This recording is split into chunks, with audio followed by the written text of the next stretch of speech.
Welcome back, guys. I know it's been a little bit since my last video.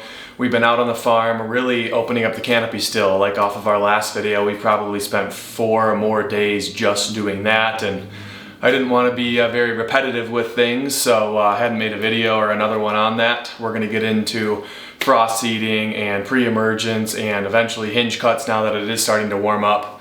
Another note on that, if you saw the 12-month agenda video and hinge cuts and a lot of the cutting being done in February and March, obviously it's going to depend on your area and when things warm up specifically for the hinge cut. So take everything with a grain of salt. Things can be moved around, and you know, if things are more time sensitive like frost seeding and getting the pre-emergent down, you may want to postpone other things like hinge cutting, for example, that can also be done as you move into summer and so on. But today I wanted to do a follow-up video on trail cameras. I know I started with one video last summer, really had just tested out Moultrie and had just gotten, I think, my first 2 stealth cam cameras to really dive in and start testing out the different brands. So I also spoke a little bit more on that video on how to set them up, recommendations. Today's video is going to be on trail cameras, the 3 main brands that I used over the hunting season in the last 8 months or so, being Cuddyback, Stealth Cam, and Moultrie. So if you are looking for recommendations on a company that's not listed here, you might want to try a different video, but I do plan on coming out with updates as I learn more to continually share with you guys and hopefully save you some money, because I would have enjoyed that. So to start, of course, I spoke a little bit about Moultrie when I first did the trail cam video last summer. Even learned more and more about the company and the product as time went on, so I guess we'll start there. Right off the bat, not too reliable was kind of my overall impression. My main issue was the sensors, I guess they kept referring to it as. I got a lot of false triggers, and when you start getting the false triggers like every minute, no matter what, not just like 6 hours here because of the sun and then 6 hours here or 12 hours here or whatever, if it's just continually going on and on and on, yeah, maybe change batteries, move locations once, but pretty much something is wrong. Don't wait 3 months, change the battery 3 times, be another $60 in on a camera that isn't going to be working. Send it back. And I probably had that happen to maybe half of the cameras. So over time, I thought they were less and less reliable, but we'll come back to it here in a minute. They have an odd lineup. A lineup of cameras is what I mean. Some of them are outdated now. Like I started with an M150i, which I actually liked, and it lasted a couple of years. I had it before we got the farm, but they don't make that anymore. And another example would be a year, maybe 2 years ago, they came out with that 7 series. 7000i camera, and then this past year they came out with the 6000 also mobile camera, but it's not better, it's actually like a step back from the 7000, so I found that kind of interesting. So the 7000 is still the kind of their top of the line mobile camera, if you will. They did have nice customer service, even though it's quite hard to find the phone number. You spend time talking with them. They want to run you through 10 different scenarios before you actually send the camera in, and you waste a ton of time with it.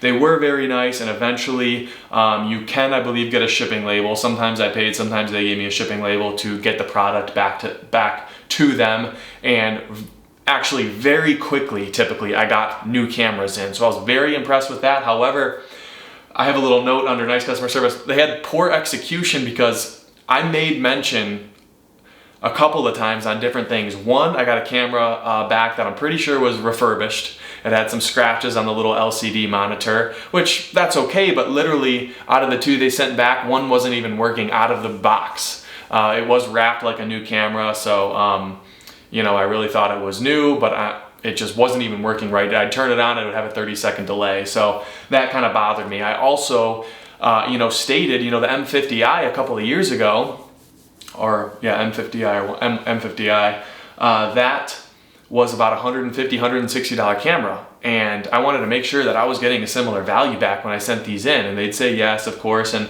I would end up getting like a 4000 series or a 6000 not mobile. They'd have mobile and not mobile, and I was using modems and paying money for the modems to make my M50i, their non-mobile cameras, mobile, so that it would go to my phone, send pictures to my phone. And you can get a 4000 series camera from them for like 90 bucks on sale at Cabela's or Bass Pro. So I was pretty disappointed with some of that. Then they even sent me an extra camera one time. It was just all over the place, and I was getting pretty disappointed with that. You should get the same or better when they send you a new camera. Better price than most. Obviously, if you look at others that I haven't tried, like Exodus and even Cuddyback that I have tried, you know, Moultrie's pretty cheap. I guess it kind of explains itself. Cheaper mobile plans, I feel, for 2 to 3 cameras or so. And I have a quick example here. Now this is for paying 12 months up front. It actually gets more expensive if you don't pay for 12 months up front. But with the 12 months up front, first camera, 23 bucks, additional cameras, 8 bucks a month. Again, that's up front. So if you're gonna have 2 to 3 cameras, in my opinion, I think that Moultrie could potentially be worth it if you don't feel like you're going to expand to more cameras and really either add land or more public land setups, whatever it may be. There's other companies like I'll get to in Cuddyback that have unlimited plans that are cheaper. Now Moultrie does have an unlimited plan, but again, after 2-3 cameras, it gets more expensive than other brands. One camera, typically you pay, I think, you know, 10 bucks a month for 1,000 images, kind of basic. Now, if I was going to give a recommendation on a Moultrie camera that you might want to use if you were just going to have a couple, I would recommend this 7000i. It is a little bit more, but it has a good trigger speed, it has the invisible flash, some of the others can still have that. We got an additional one, a family member of mine actually had an additional 7000i that we put out. That thing's had no sensor issues. It's been going probably for close to 3 months, I would say, on the same set of lithium batteries. And other cameras, you know, can't really do that. So you do risk potentially it having a problem, but so far we've had some luck with that 7000 series, and I know a couple people that use them as well. So I think if you were just going to have a couple of those, you could do okay with that. Again, if you don't plan on expanding. So that pretty much kind of sums it up for Moultrie. Moving over to Stealth Cam, again, I got 2 new ones like right at the time of my last video. They are not mobile, so I have not tried any Stealth Cam mobile cameras. They could be great, they could be terrible, I'm not sure. I used, I believe it's called like a NG45 Max. Again, non-cellular, had a 30 megapixel. Now what I was impressed, I'll skip down here a little bit, but the audio and a great picture.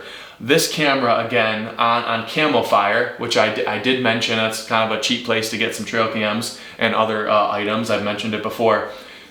I've seen them as much as 50 or 55% off. So to get that camera, that quality with audio, which was kind of neat for turkeys and such, you know, at 100 bucks or so a camera was pretty dang good. Especially when, you know, MSRP is a $200 camera. So again, moving down the list, that makes them fairly cheap. Non-mobile camera, maybe something you want to just throw out on some public land. That's where I put here, good for public land. You know, something you might kind of set it and forget it. It's not super expensive if it happens to get stolen, but should give you pretty good reliability. Minimal false triggers. You know, on the cameras that I had, and I still do have 1 or 2 of them, it might have been like one part of the day. Yes, the sun or something was setting it off, but ideally, as long as you're setting up in pretty good locations and nothing's blowing right in front of the sensor, they tended to work fairly good. Many versions, you'll notice, even on CamoFire or their website, they might also list some older versions on places like CamoFire. You will see 20 different cameras. They'll have all different kind of acronyms, different stuff like that. So you can go onto their website and compare them. Honestly, if you're not going to be doing mobile, something that's going to get a decent picture is pretty reasonably priced, and you can kind of use it for miscellaneous things. I thought was worth it. Good customer service. I did have one that no matter what would keep having false triggers. I sent that back. Took a little bit longer, but they got the new camera out to me. It's brand new in package, no issues, so was happy with it. And good battery life. I think solidly, I use, I believe, 10-second or so video. So, you know, it was using battery pretty good, and I would still get probably around 2 months with lithium batteries of it taking good solid video. Every time I pull a card, you know, I'd have 200 to 400 or so videos on there. And that kind of sums it up for my Stealth Cam experience. Cuddyback, lastly, we really only used Cuddyback the last 2 months of the hunting season. Most of these also, you can probably get some sort of military discount if you're a veteran or active duty, which is nice. And I started to splurge a little bit more, even with the discount. The Cuddyback cameras are a little bit more. They have a good lineup, and what I mean by that is, you know, they have it segmented pretty well. You can get some, yes, with the black flash, using D batteries that go pretty far with the flash, and you have some that use the AA's. Maybe the flash doesn't extend it as far, maybe it uses infrared and has a little bit of glow to it, that are fairly more reasonably priced for sure. So that's kind of cool. I think it's segmented pretty well. It doesn't look like it's just all thrown up into the air with so many models. Variable price points, kind of just like what I said. And on Camofire, I've also seen Cuddybacks, not as common, but they've been on camofire.com. Typically like the J series, the AA battery cameras, which a lot of people tend to like. I don't think I have it on here, but the reason I didn't start off with Cuddyback is because they tend to have mixed reviews. But so far I've had a great experience with them, which I'll keep kind of touching on. Easier to use than it seems. So one of the reasons was they look like a dinosaur. They kind of look archaic. They could really use some updating on how they look. That main screen, there's 4 main buttons when you open up the little tab. I felt discouraged when I saw that, and I think many people do. However, I will tell you, once you play with it, once you learn actually what each button does in the system, it is not as bad as you think it would be. So trust me on that. Don't let the look and how you think it would be tough to learn, don't let that discourage you. It shouldn't. I felt I learned it pretty well. I only looked at the instruction manual once or twice, and from there I really haven't had to since. Good customer service. So the only thing you're going to hear me talk about, which I have down here, is the battery life. And I called just once or twice. They were very friendly. I can't remember what the conversation was on the first time, but the second time I had tried again, and I had 1 camera, D batteries. They don't really make a D lithium battery. So if you have any info on that, or you know something different, let me know. But like Energizer doesn't have their lithium battery. However, that second time, they pretty much plainly said to use the Rayovac, I believe they're called, high energy D batteries.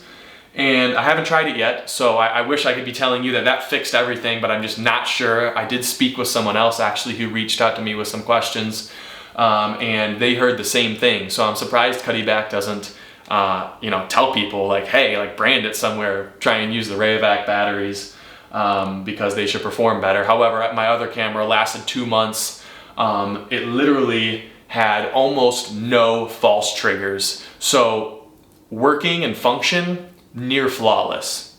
Also on top of this, a good buddy who you guys have seen, Stu, who hunts with me and helps me on the farm, he had a Cuddyback that we set out there that he estimates to be 5 to 6 years old. Same thing, not a single issue when performing. No false triggers. It seemed to catch everything. It potentially could miss stuff that we don't know about, but it seemed to work very well. And since that didn't have any problems, that's what really made me say, okay, I want to give Cuddyback a try, and got the first 2 cameras. So that was good customer service. Cheapest for over 3 cameras. Cuddyback has an unlimited plan as well that tends to be, I believe it was around $40, but that's like up to their max amount of cameras you can have tethered, which I believe is either like 16 or 24. So up to that amount of cameras, you could pay $40, have unlimited images sent to you for all those cameras. So when you're gonna have more than 3, I think that's your best bang for your buck. And I do plan on having more than 3, so I thought if everything works well, it's gonna be reasonably priced, unlimited images. That sounds like a pretty good deal to me. Function and lasting, I just mentioned that. They have seemed to last very well so far and function great. The only thing that I would say, when it was very cold, the little tab that you open, it can easily kind of rip off if it's too cold and you're playing with that. So they could use a little bit of a redesign. Very few false triggers I mentioned. Updates here. Now, one thing I didn't mention about Moultrie is their mobile app is actually, it's quite intuitive. Their smart tag design I mentioned to tag humans or bucks, and if you want a notification, was very impressive. You can even, with the app, scan a new camera. It'll take the barcode and it'll put the camera in the system so you can start paying and get the camera working right away, which was very neat. Cuddyback has updates. That was one of the things customer service also mentioned to me, that we will now be able to, on the phone or on the computer, be able to adjust things on the fly. So if you want to, change something, you can do it without actually going to the camera, which is kind of catching up with the rest of the game. But I think they are past the rest of the game in other areas. So I was glad to hear that they were doing. Again, battery life and the Rayovac batteries, I'm gonna try those. If you guys know anything, you have some intel, leave a comment below, please, because I'm gonna be testing that and I'd like to start buying more cameras. So I think that's very important. That would make me really happy to hear, and I'm sure many others, it sounds like, since they've heard the same as well. Excuse me, Cuddylink and Cuddycell. Some people use these interchangeably, but I believe there is one stipulation here I wanna make mention to you guys. The Cuddycell, of course, getting them sent to your phone, you have a home camera and then you have remotes. And I believe, again, it's 16 or 24 cameras that you can have. However, the cellular ones, if you took that cell home cam away, the other cameras aren't gonna function, to my knowledge. Now, if you wanted them to still function, you can buy another home camera that will not send it to your phone. It's not a mobile one, but it will still let all of the other, let's say you have 10 other cameras, all the 10 other cameras send it to this home one. So if you have a campsite or a place you park your truck and you wanted this, basically it's an antenna. I don't even think it takes pictures. You want the antenna to sit and all the remotes to connect to each other and send all of them to that antenna's SD card, so you can just pull up, grab the SD card, have all the pictures right there and drive home, or maybe you live there. That is still a phenomenal feature. So it's nice knowing, like, okay, if I don't want them sent to my phone, yes, I need to pay an additional $100 for this kind of home station antenna. However, all the cameras will still work. I could still, maybe, let's say I didn't want to pay for mobile anymore, I could still buy that, spend the extra $100, get that antenna, and have still all of the remotes tethered to each other and send it to one place, which I think is still very convenient if you don't want to go busting out animals, walking around your farm and everywhere and just leaving scent and leaving chaos. So, one of the last things, distance. Of course, when I talk about these remote cameras, they do need to be somewhat within a reasonable distance for them to tether and keep good battery life and things like that. If you have a huge hill or you're in hardwoods and you've spaced them out quite far, then you might have to buy more cameras. So I just want you to keep that in mind. If you think you're gonna spread 2 cameras out a mile apart, it's probably not gonna work very well. Most of the cameras, well, I only had 2, but setting these up, I use anywhere between 200 and 400 yards.